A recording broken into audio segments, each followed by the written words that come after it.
喺2025年3月咧，一本外國嘅雜誌咧刊登咗一個研究，一個男人年紀大咗之後咧，患咗重病啦，太太選擇離開嘅呢一個離婚率咧係只有2.9%嘅啫。但係調翻轉，如果係女人生重病嘅話咧，男人選擇離開嘅呢一個離婚率咧係高達20.9%嘅。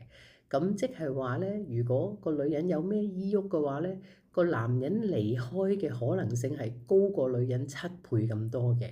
睇完呢一個研究之後咧，我都覺得係非常之寫實嘅，因為確實喺街上面咧，你只會見到好多老婆婆，佢會照顧一啲有病嘅老公，係嘛？照顧到佢哋終老為止。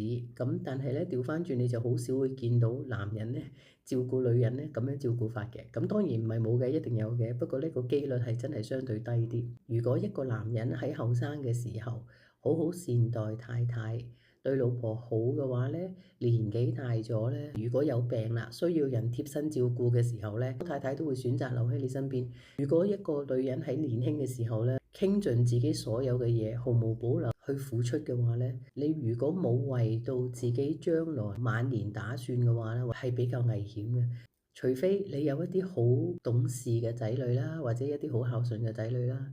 如果冇嘅話咧，其實真係要靠自己去為自己日後嘅安排。一個統計咧，佢只不過係一個比例。我深信亦都會有一啲好嘅老公係會願意陪太太咧去到終老嘅。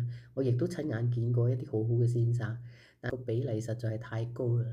所以我咧就奉勸各位女士咧，你愛你嘅丈夫嘅同時，你都要先愛自己。我做咗咁多年嘅元神宮咧，其實我發現有好多女人咧，去到50、60歲都可能真係一啲積蓄都冇嘅。原因就係因為已經付出晒俾屋企啦，自己一啲都冇得剩，對自己非常之冇保障。呢個研究睇到一個咁清晰嘅數字，亦都睇到呢一個現實嘅情況。大家要好好地去學習點樣去保障自己嘅將來，為自己嘅晚年去鋪路。